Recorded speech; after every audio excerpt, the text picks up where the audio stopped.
Assalamu alaikum everyone, welcome to the psychology lectures. Today we are going to discuss about depressive disorders. Depressive disorders के आगे हमें 4 types देखने को मिलती हैं.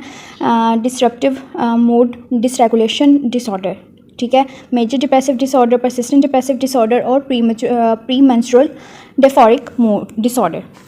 तो डिसरप्टिव मूड डिसरेगुलेशन डिसऑर्डर की जब हम बात करते हैं तो उसका हम क्राइटेरिया देख लेते हैं कि उसके क्राइटेरिया में क्या क्या बातें हुई हैं. तो सबसे पहले उसके क्राइटेरिया में बात हुई है टेम्पर आउटबर्स्ट की, कि स्वेयर और रिकरेंट, स्वेयर की शिद्दत हो उस चीज़ में, रिकरेंट बार बार हो, क्या हो, टेम्पर आउटबर्स्ट, ठीक है. टेम्पर आउटबर्स्ट किस तरह के हों, वर्बली भी हो सकते हैं और बिहेवियरली भी हो सकते हैं. गुस्सा उसको वो अपने अल्फाजों के ज़रिए गालियाँ शालियाँ दे के, बहुत ऊंची चीख चिल्ला के और फजूल किस्म का बोल के भी दे निकाल सकता है. इग्नोर माई वर्ड फजूल. और दूसरे तरीके से लड़ाई झगड़ा भी कर सकता है, वर्बली भी इन्वॉल्व हो सकता है, कोई भी प्रॉपर्टी जो से है उसको तोड़ सकता है, या फिर लोगों की तरफ अपना गुस्सा जो है वो वर्बली भी फिज़िकली भी दिखा सकता है. उसके अलावा ये जो हमने भी बात की है ना टेम्पर आउटबर्स्ट की, तो इसकी इतनी इंटेंसिटी होनी चाहिए कि वो इंटेंसिटी अनप्रोपोर्शनल हो जाए उसकी सिचुएशन और प्रोवोकेशन से. कि एक होता है सिचुएशन ऐसी है, एक होता है प्रोवोक किया जाए कि उसको कुछ ना कुछ ऐसे करके उकसाया जाए कि वो ऐसा एक्ट करे, ठीक है. लेकिन उसकी इंटेंसिटी और उस चीज़ की ड्यूरेशन इतनी थी कि हम ये नहीं कह सकते कि इस सिचुएशन की वजह से ट्रिगर हो गया, इस प्रोवोकेशन की वजह से ट्रिगर हो गया, बल्कि उसके मुकाबले बहुत ही कुछ शदीद किस्म का उसका रिएक्शन था जिसका हम टेम्पर आउटबर्स्ट और क्राइटेरिया ए पे टिक कर देंगे कि ये ही फुलफ़िल हुआ है. वो किसी सिचुएशन के मुताबिक मुनासिब रद्द-ए-अमल नहीं था, वो किसी प्रोवोकेशन के मुताबिक मुनासिब रद्द-ए-अमल नहीं था, बल्कि वो बहुत शदीद किस्म का रद्द-ए-अमल था जो कि इन सब चीज़ों को एक्सीड कर रहा था. तो हम क्राइटेरिया ये टिक करेंगे. उसके बाद हम क्राइटेरिया बी देखते हैं कि ये चीज़ जो सी है वो उसकी डेवलपमेंटल लेवल से इनकन्सिस्टेंट हो. लाइक हम ये डिसऑर्डर 6 साल से पहले डायग्नोस नहीं करते, 6 साल के बाद और 18 साल से पहले डायग्नोस करते हैं, ठीक है. ये इसका क्राइटेरिया जी. तो अब अगर हम देख रहे हैं कि उसकी उम्र जो सी 7-8 साल है, तो 7-8 साल का बच्चा उस किस्म का टेंट्रम शो कर सकता है.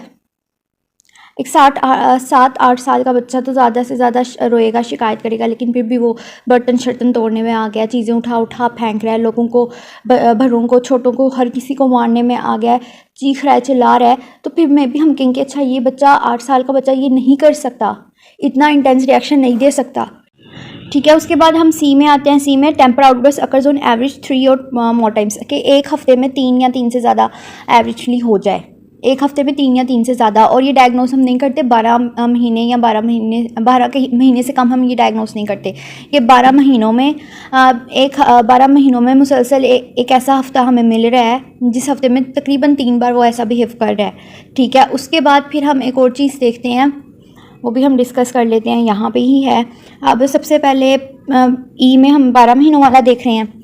अब अगर एफ़ में आप आए ना, तो एफ़ में है कि कम से कम 2 सेटिंग्स में, 3 में से 2 सेटिंग्स में उसका ऐसा बिहेवियर हो.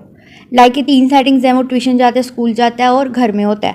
घर में, स्कूल में, या घर में, या ट्यूशन में, या घर में, या फिर किसी प्लेइंग जगह, किसी कुछ खेलने खूलने जाता है, या एक्स्ट्रा स्किल्स भी, स्पोर्ट्स वगैरह सीखने भी लोग जाते हैं.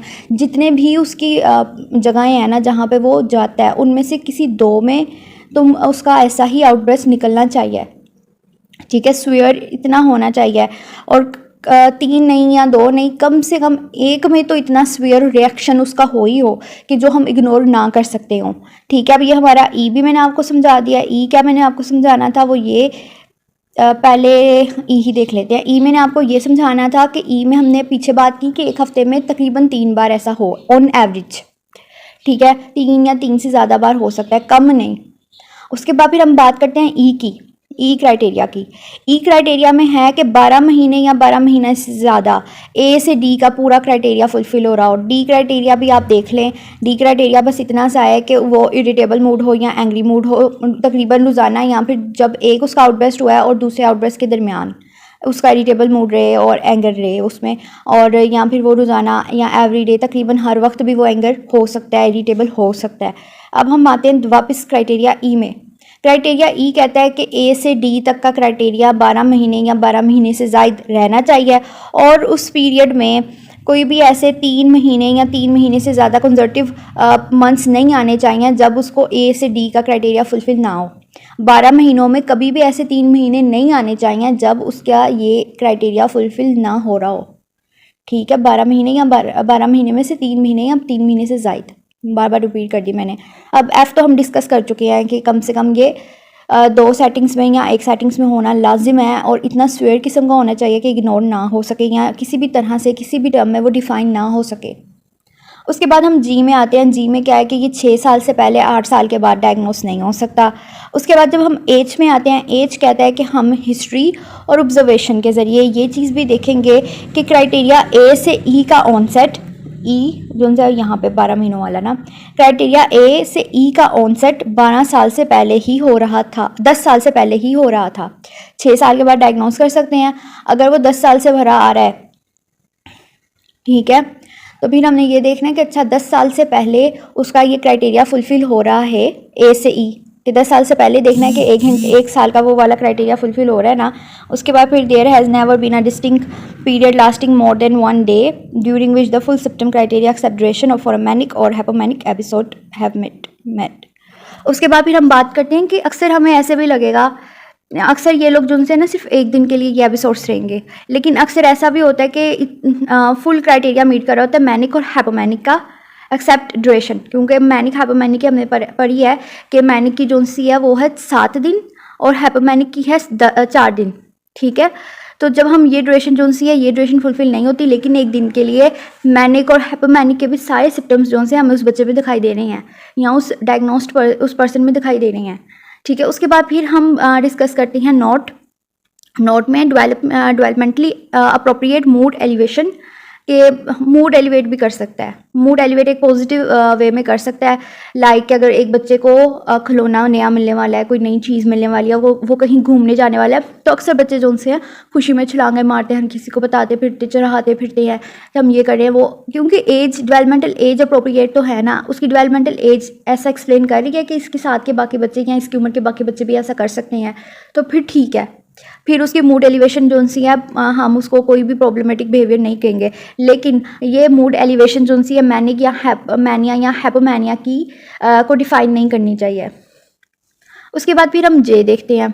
जे में बस इतना ही है कि ये डिसऑर्डर जो से बिहेवियर्स जो से एक्सक्लूसिवली मेजर डिप्रेसिव डिसऑर्डर को एक्सप्लेन ना कर रहे हों या किसी भी दूसरे मेंटल डिसऑर्डर को, जिसमें autism spectrum, post traumatic stress disorder, separation anxiety disorder, persistent depressive disorder आ जाता है, इन चीज़ों को वो डिफ़ाइन ना कर रही हों।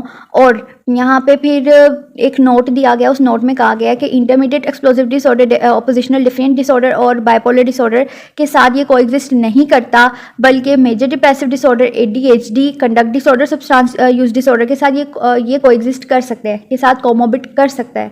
हालांकि ये बाकी oppositional definite disorder, intermediate explosive और बाइपोलर के साथ कोएग्जिस्ट नहीं कर सकता, कोमोबिट नहीं कर सकता। अच्छा, उसके बाद हम ये देखते हैं कि ये जो भी सिम्टम्स हमने डिस्कस किए हैं ये किसी भी फिजियोलॉजिकल इफेक्ट ऑफ सब्सटेंस ना हो, कोई भी मेडिकल कंडीशन ना हो, कोई भी न्यूरोलॉजिकल कंडीशन ना हो, ये severely in psychotic in nature हो, साइकेट्रिक इन नेचर हो, ठीक है।